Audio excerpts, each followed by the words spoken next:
بسم اللہ الرحمن الرحیم. السلام علیکم. میں حضور بخش بگٹی, آپ دیکھ رہے ہیں پراگ ڈیجیٹل. ناظرین, ایک دفعہ پھر میں آپ کو خوش آمدید کہتا ہوں اپنے اس پوڈ کاسٹ کے سلسلے میں. آج ہم بلوچستان کے حوالے سے بھی بات کریں گے, لیکن اسپیشلی اوبیسلی جو مڈل ایسٹ میں کرائسس چل رہے اس حوالے سے آئے دن کچھ نئے ڈیولپمنٹس ہوتے ہیں, اس حوالے سے بات کروں گا. پاکستان کا جو ایک کلیدی کردار ہے اس جنگ کو روکنے میں, اس حوالے سے مزید کچھ چیزیں دنیا میں چل رہی ہیں. پاکستان کو سراہا جا رہا ہے اور سیکنڈ راؤنڈ کے لیے بھی پاکستان کو ایک قسم سے دیکھا جا رہا ہے کہ پرومیننٹ یہیں جو ایک ہوسٹنگ کنٹری ہے وہ پاکستان ہی ہوگا. اس حوالے سے میں بات کروں گا. جے ڈی وینس نے بھی کافی تعریفیں کی ہیں. ٹرمپ تو ہمیشہ سے تعریف کرتا ہے فیلڈ مارشل کو, عاصم منیر صاحب کو کبھی وہ بہادر سپہ سالار کہتا ہے, کبھی کسی اور طریقے سے تعریف کرتا ہے. پرائم منسٹر شہباز شریف کی بھی تعریفیں سننے کو ملتی تھی, لیکن ابھی جے ڈی وینس یہاں پر ہو کر گئے یہاں سے, اور اس کے بعد سے جب میزبانی دیکھی اس حوالے سے بھی انہوں نے کافی تعریفیں کی. اس حوالے سے میں کچھ سوالات کروں گا. برطانوی پارلیمنٹ ایون وہاں پر بھی پاکستان کی جو ایک قسم سے آپ کہہ لیں گے ڈپلومیسی ہے اس کی تعریف کی جا رہی ہے. ساری چیزوں کو ہم کوشش کریں گے آج کے پوڈ کاسٹ میں ڈسکس کریں. آگے چل کے ایک اور چیز اوبیسلی میں چاہوں گا کہ وہ بھی ابھی سے ہائی لائٹ کر دوں کہ پاکستان کو جو قرضے واپس کرنے تھے یو اے ای کے, اس حوالے سے بھی کافی چیزیں چل رہی تھی. کوئی 2 سے 3 ارب کے قریب وہ اماؤنٹ تھی. اس حوالے سے بھی کچھ چیزیں آ رہی ہیں کہ سعودی عرب نے بھی کنفرم کر دیا ایون کہ پاکستان کو وہ $3 ارب دے رہے ہیں. اس حوالے سے آگے چل کے قطر نے بھی $2 ارب دینے کی بات کی. اس حوالے سے میں چاہوں گا کہ اپنے گیسٹ کا ویو ان ساری چیزوں پر بات کرنے کے لیے اسٹوڈیو میں میرے ساتھ موجود ہیں ڈاکٹر محمد شاہد صاحب. ان سے بات کرتے ہیں. ڈاکٹر صاحب خوش آمدید. تھینک یو جی, شکریہ. ڈاکٹر صاحب اوبیسلی ابھی سیکنڈ راؤنڈ ہونے جا رہا ہے. جو پیس ٹاکس ہوئے تھے وہ ایک مطلب آپ کہہ لیں کہ معاہدے تک نہیں پہنچے تھے, لیکن اسٹل سیکنڈ راؤنڈ ابھی ہونے جا رہا ہے. آپ کتنے آپٹیمسٹ ہیں اس چیز کو لے کے کہ ابھی شاید کوئی فیصلہ ہو جائے, کوئی معاہدہ طے پر پاکستان دوبارہ سے ہوسٹ کر سکتا ہے؟ زیادہ چانسز یہی ہیں کیونکہ راؤٹرز نے بھی یہ چیز چھاپی ہے. جو ایرانی ذرائع ہیں وہ بھی یہی بتا رہے ہیں, وہ بھی کانفیڈنس شو کر رہے ہیں کہ پاکستان ہی ہوسٹ کرے گا سیکنڈ راؤنڈ. اس چیز کو آپ کیسے دیکھیں گے؟ فرسٹ راؤنڈ جو ہوا تو وہ اصل میں اس کو آپ انسکسیزفل نہیں کہہ سکتے, اس کو آپ انکنکلوسیو کہہ سکتے ہیں. صحیح. اور ظاہر ہے جب اتنے سیریس مذاکرات اور اتنے سیریس ڈیمانڈز ہوتے ہیں دو پارٹیز کے درمیان, جو انٹرنیشنل ایک وار ہے, تو وہ کبھی بھی نہیں ہوتے سنگل راؤنڈ میں, حل نہیں ہوتے. تو اس کو آپ انکنکلوسیو کہہ سکتے ہیں. اور پاکستان کی جو ڈپلومیٹک سکسیس ہے وہ یہ ہے کہ ایک تو اس کو ثالثی کا رول ملا انٹرنیشنل, اور دوسری بات یہ ہے کہ ابھی جو دوبارہ اگر ہوں گے اور دوبارہ اسلام آباد میں ہی ہوں گے تو یہ مزید جو ہے نا اس کو اسٹرینتھن کرے گا ہمارے اس رول کو, ڈپلومیٹک رول کو, جو پاکستان ایک ہائی اسٹیکس میڈیشن وہ انوائرمنٹ پرووائڈ کر رہے ہیں ان ٹاکس کے لیے. صحیح. آپ امیجن کریں کہ ایک لوکل لیول پر کوئی جرگہ ہوتا ہے تو اس میں کتنی ایفرٹس ہوتی ہیں, یہ تو انٹرنیشنل لیول کی ایک وار ہے. تو یہ بڑا مشکل کام تھا پاکستان نے کیا, اور بڑی اچھے طریقے سے نبھایا, اور ایک بیلنسڈ رول میں اور امپارشل طریقے سے, جس میں ایران, امریکہ, مسلم کنٹریز, ایون یورپین کنٹریز سارے اس پہ پاکستان پہ انہوں نے ٹرسٹ کیا. بالکل بہت بڑی کامیابی ہے. اور اگر یہ دوسری دفعہ ہوگی تو اچھا, اس کے علاوہ صرف یہ نہیں ہے کہ فرسٹ راؤنڈ کے لیے بات ختم ہو گئی. پاکستان اس کے بعد بھی پیس کے لیے اسی پروسیس کو سسٹین کرنے کے لیے ایفرٹس کر رہا ہے, اور اسی کے نتیجے میں دوبارہ ٹاکس کی باتیں ہو رہی ہیں کہ سیکنڈ راؤنڈ اسٹارٹ ہوگا. دیکھیں سیکنڈ راؤنڈ کیوں ہوگا, اس میں جو مین ایشوز ہیں نا, اب جو ایشوز ہیں ایران کی نیوکلیئر پاور, یہ کوئی معمولی بات تو نہیں ہے, بالکل سیریس ایشو ہے. اسی طرح اسٹریٹ آف ہورموز ایک بڑا سیریس ایشو ہے.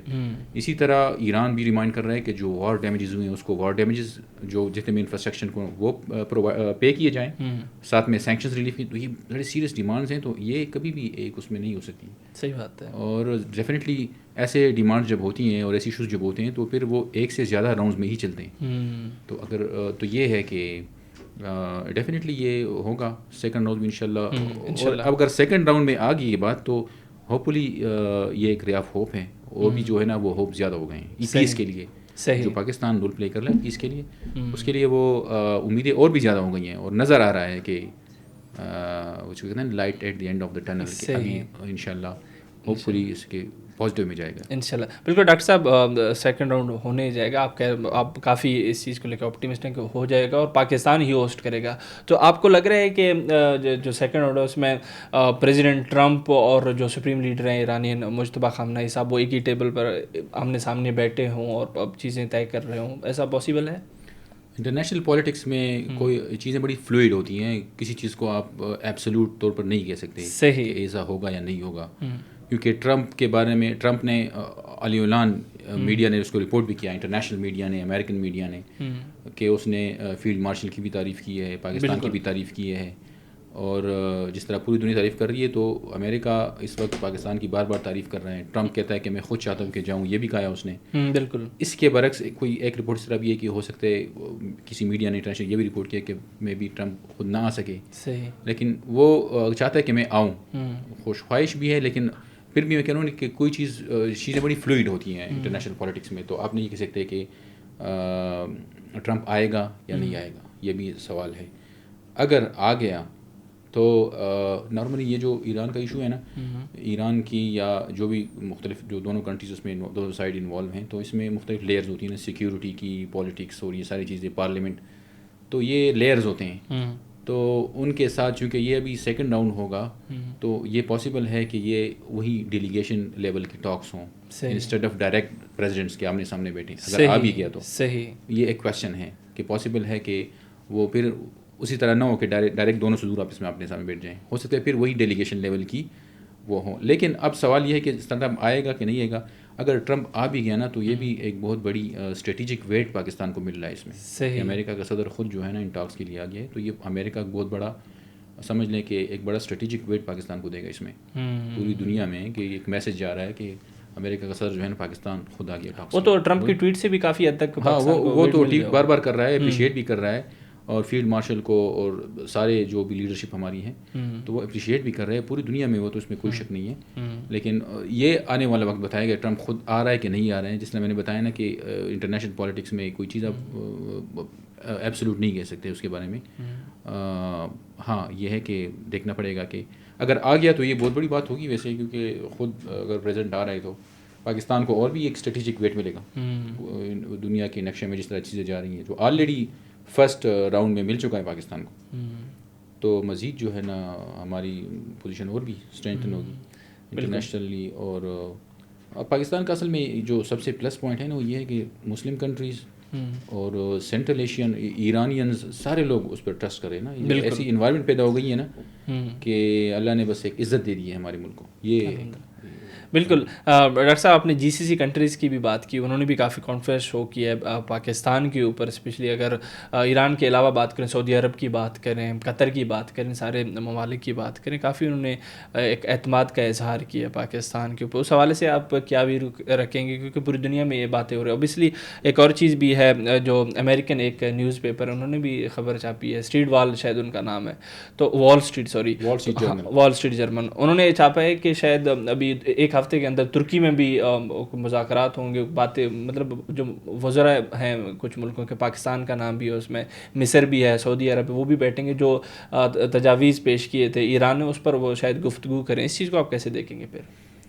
ہاں یہ ہے کہ جس طرح ابھی سچویشن چل رہی ہے اور مسلم کنٹریز میں اور ایران کے حوالے سے بات ہو رہی ہے کہ جو وزرائے خارجہ ہیں وہ آپس میں بیٹھ کر ایران کے حوالے سے ان کے سامنے تجاویز رکھنے کے لیے بات چیت کریں گے. اس میں مصر کے، ترکی کے، پاکستانی اور جو ہمارے مسلم کنٹریز ہیں ان کے وزرائے خارجہ اس کے، تو وہ یہی ایشو کو ڈیفیوز کرنے کے لیے نا. اور چونکہ پاکستان پر سارے ریلائی کر رہے ہیں، ایسے ہی ہے.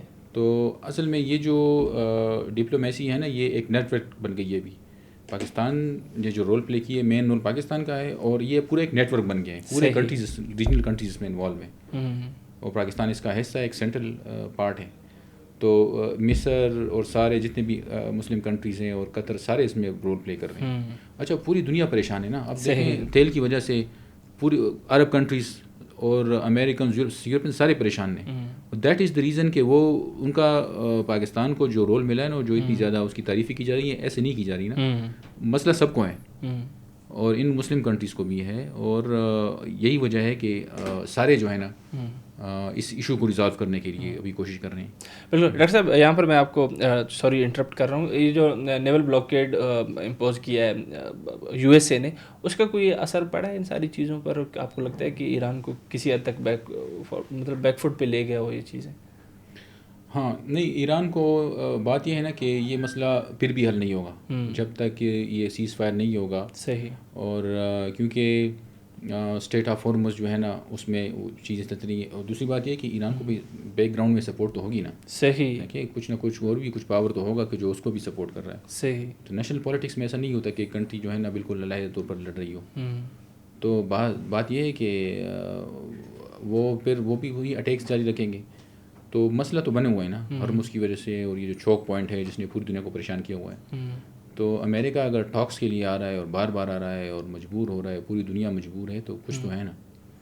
تو ان کو کرنا پڑے گا. لیکن پھر بات پھر وہی آ جاتی ہے نا کہ جو مین چیزیں ہیں کہ نیوکلیئر ایشو جو ایران کا ہے, یورینیم, اور ایران جو ڈیمانڈ کر رہا ہے کہ ان کو جو جتنے بھی ڈیمیجز ہوئے ہیں اس کا ازالہ بھی ہوگا, ان کو کمپنسیشن دی جائے گی, اور یہ ساری چیزیں ہو جائیں گی نا. تو انہی چیزوں پر جو مین چیزیں یہی ہیں, اور اسٹیٹ آف ہارمز کے حوالے سے, بالکل سیکیورٹی کے حوالے سے, باقی 15 میں سے 11 پر تو وہ ہاں باقی تو ہوں گے. یہ 3-4 بڑے سیریس ایشوز ہیں. صحیح بات. اور انہی ایشوز کی وجہ سے یہ ٹاک جو ہے نا نیکسٹ راؤنڈ پہ جا رہے ہیں. یہ اور اس طرح ہی ہوتا ہے کہ نہیں, یہ اتنا آسان کام نہیں ہوتا کہ فرسٹ یا سیکنڈ راؤنڈ میں یہ وہ ختم ہو جائیں. ہو سکتا ہے تھرڈ پہ بھی چلے جائیں. صحیح پاسبلٹی. صحیح. یس, صحیح, یہ بھی پاسبل ہے. بالکل ایسی ہے. ڈاکٹر صاحب سعودی عرب سے بھی کافی اچھی خبریں آ رہی ہیں. پاکستان کے حوالے سے اگر بات کریں, $3 ارب دینے کی بات کریں. شہزادہ جو وہ ہیں محمد بن سلمان ہیں, اس حوالے سے بھی آپ کا ویو میں لینا چاہوں گا آگے چل کے. اوبیسلی قطر نے بھی $2 ارب دینے کی بات کی ہے. پہلے جو باتیں چل رہی تھی کہ UAE اپنا جو $2 ارب ہے وہ واپس مانگ رہا ہے. تو پاکستان کے اپنے جو پاکستان اسٹیٹ بینک ہے اس کے پاس سعودیہ کے دیے ہوئے 5 ارب پہلے سے بھی موجود ہیں, $5 ارب. تو اس چیز کو آپ کیسے دیکھیں گے کہ جو ہماری اکانومی وہ بھی ایک حد تک مطلب مستحکم ہے؟ اکانومی سے بڑی اسٹرینتھن ہوگی. اس کی وجہ یہ ہے کہ یہ آلریڈی ایک ایسی سچویشن میں ہیں کہ ہماری اکانومی, آپ کو پتہ ہے IMF کے, اور صحیح بات ہے, اس ایشو میں ہمارے کئی ملک جکڑے ہوتے ہیں IMF کے ایشوز میں. تو مسئلہ یہ ہے کہ ایک بریتھنگ اسپیس بھی مل رہی ہے, اکانومی اسٹرینتھن بھی ہو رہی ہے. اور دوسری بات یہ ہے کہ یہ ایک انڈائریکٹ میسج ہے جو مالیاتی ادارے ہیں نا, IMF, مارکیٹس کو, مختلف گلوبل پارٹنرس کو, ایک میسج بھی ہے کہ Pakistan is not alone, we are with Pakistan. سعودیہ یہ میسج دے رہا ہے, چاہے قطر فنڈ دے رہا ہے, تو یہ ایک انڈائریکٹ یہ میسج بھی دے رہا ہے دنیا کو کہ we are with Pakistan, we are supporting Pakistan. تو یہ ایک وہ بھی ہے. اصل میں اوور آل جو لانگ ٹرم اکانومی ہے نا, وہ اس کے لیے لانگ ٹرم ایفرٹس بھی کرنے ہوتے ہیں. صحیح. را مٹیریل اگر ملک میں استعمال نہیں ہو رہا اور وہ کوئی اور ملک لے کر جا رہا ہے تو یہ نقصان ہے. را مٹیریل یوز کرتے ہوئے کوئی بھی ملک اگر اپنی پروڈکٹ بنائے گا نا تو وہی کامیاب ہو سکتا ہے. صحیح. منرلس کے ایکسپلوریشن کے لیے اگر خود ایکسپلور کرے گا, انٹرنیشنل کمپنیز کو دینے کی وجہ خود کرے گا, وہ کر سکتا ہے. ٹھیک ہے نا. اب برازیل مشہور ہے کافی, یا اور ملک چند ممالک کی کافی پیدا ہوتی ہے, لیکن ایکسپورٹ کون کر رہا ہے؟ امریکن کمپنیز بڑی بڑی. صحیح. ٹھیک ہے نا. اس طرح بڑی مثالیں آپ دے سکتے ہیں. تو یہ ایکسپورٹس جب تک زیادہ نہیں ہوگی ہمارے ملک کی, لانگ ٹرم اکانومی, ایکسپورٹ زیادہ, خود اگر ایکسپورٹ ہم زیادہ کریں گے, اپنی ملک ایکسپورٹ چیزیں زیادہ کرے گا تو ریونیو کمائے گا, اور ساتھ میں را مٹیریل یوز کرتے ہوئے اپنے پروڈکٹس بنانا. سیکنڈ اور تھرڈ جو ہے نا, جتنے بھی آپ کے منرلز ہیں, اگر آپ کے پاس اتنی وہ آ گئی صلاحیت کہ آپ خود اس کو ایکسپلور کریں instead of handing in to international companies. صحیح. یہ دیکھیں, یہ اس پہ اسکالرز نے کافی باتیں کی ہوئی. ایمینول والرسٹائن ایک اسکالر ہے, اس کی تھیوری ہے ورلڈ سسٹمز تھیوری. وہ اوور آل ڈیولپمنٹ پر وہ کہتی ہے کہ اس نے, والرسٹائن نے دنیا کو 3 گروپس میں تقسیم کیا ہے کہ core countries, periphery countries and semi periphery countries. وہ کہتے ہیں کہ دنیا کے نقشے میں جو آپ ممالک دیکھ رہے ہیں اس میں غریب ملک بھی ہیں, امیر بھی ہیں. صحیح. اچھا, والرسٹائن یہ بھی کہتا ہے کہ دنیا کے نقشے میں جو آپ کو غریب ملک نظر آ رہے ہیں نا, صرف آپ اس کو بلیم نہ کریں کہ اس کی لیڈرشپ کرپٹ ہے تو اس لیے ایسا ہی ہے, بلکہ وہ کہتا ہے کہ یہ بھی ایک فیکٹ ہے کہ لیڈرشپ کا رول ہے, لیکن ایک بڑا مسئلہ یہ ہے کہ یہ پوری دنیا ایک اکنامک سسٹم ہے. صحیح. اور اس اکنامک سسٹم میں جو پیریفری کنٹریز ہیں, غریب کنٹریز ہیں, ان کے لیے اپورڈ موومنٹ بڑی مشکل ہے. ان کو چھوڑا نہیں جاتا کہ وہ اپورڈ موومنٹ کریں, وہ ڈیولپ ہوں. حالات بھی ایسے کریٹ کیے جاتے ہیں نا کہ وہ اپورڈ, یعنی آپ کے پاس کچھ مثالیں ہیں. چائنا کی ایک مثال آپ لے سکتے ہیں کہ وہ اس نے لیکن مطلب آپ 1% کے لیں, ساری تو نہیں ہے ایسے ممالک. بالکل. تو بڑی مشکل ہے. تو والرسٹائن بھی یہ کہتا ہے, اس طرح اور اسکالرز نے اس پہ ڈسکشن بھی کی ہے کہ پوری دنیا میں اکانومی کو اسٹرینتھن کرنے کے لیے ٹھیک ہے لیڈرشپ کا ایک بڑا رول ہوتا ہے. کسی بھی ملک میں لیڈرشپ اچھی ہوگی تو ملک اچھا, لیکن دنیا کی اکانومی سسٹم بھی ایسا ہے کہ اس میں جو اسٹرانگ کنٹریز ہیں, صحیح, وہ را مٹیریلس کو فورس کرتے ہیں ڈیولپنگ کنٹریز کو, را مٹیریلس اس سے اٹھاتے ہیں اور اس کو فائن پروڈکٹس دیتے ہیں. وہ منرل کے بڑے بڑے جو سونے کے اس طرح کے پروجیکٹس ہوتے ہیں نا وہ انٹرنیشنل کمپنیز لے کر ایکسپلور کرتی ہیں اور اس کو منافع بھی لیتی اور یہ ہاں جو بھی ہے ٹھیک ہے. اگر نہیں کرتے تو ہو سکتا ہے اس کو IMF اور اس طرح کی وہ پالیٹکس تو مجبور کر دیتے ہیں. مطلب والرسٹائن کی تھیوری اگر آپ دیکھتے ہیں تو وہ اس سینس میں تو یہ تو ایسی ڈسکشن میں بات آ گئی نا. میں کہنا یہ چاہ رہا ہوں کہ لانگ ٹرم اس کے لیے بھی کرنا پڑے گا, چاہے وہ را مٹیریلس کا یوز ہے اس سے پروڈکٹ بنانے ہوں, چاہے وہ اپنے ریسورسز یا آپ اس کو کہہ دیں ایکسپورٹس بڑھانا, یہ چیزیں کرنا صحیح یہ بھی ہے. لیکن جو آپ نے بات کی ہے نا یہ بہت بڑی بات ہے کہ یہ ایک انڈائریکٹ میسج بھی ہے گلوبل پارٹنرز کو کہ Pakistan is not alone, we are with Pakistan. اور ساتھ ساتھ میں پاکستان کو آلریڈی ایک اکنامک ایک فائدہ پہنچ رہا ہے کہ ان کی اکانومی اسٹرینتھن بھی ہو رہی ہے. صحیح بات ہے. اس کے روزگار بھی آئے گا, اگر کوئی انڈسٹری میں لگ رہی ہے, کسی پروجیکٹ میں لگ رہی ہے یہ رقم تو مزید بھی جو, اور پاکستان اس سے جو ڈیپٹس ہیں یا اس کی پیمنٹ بھی اس میں بھی ہیلپ ملے گی. صحیح بات جو اس نے پے کرنی ہوتی ہے. بالکل. ایسے سچویشن میں UAE کی طرف سے ڈیمانڈ کرنا شاید کوئی بلیک میلنگ ٹائپ بھی ہو سکتا ہے. تو ایسے ٹائم پہ اگر سعودی اسٹینڈنگ بسائڈ پاکستان تو ایک بڑا میسج بھی ہو سکتا ہے. ڈاکٹر صاحب بہت بہت شکریہ آپ کے وقت. ناظرین آپ ڈاکٹر محمد شاہد صاحب کو سن رہے تھے. ہم نے مڈل ایسٹرن جو کرائسس ہے اس حوالے سے کافی اچھی گفتگو کی ان کے ساتھ. آگے چل کے پاکستان کے اکانومی کے حوالے سے بھی کافی انسائٹ فل ڈسکشن رہی ہے ان کے ساتھ. امید کرتے ہیں پوڈ کاسٹ آپ کے لیے کافی انفارمیٹیو رہا. اسی امید کے ساتھ میں آپ کی ذات چاہوں گا. بہت بہت شکریہ.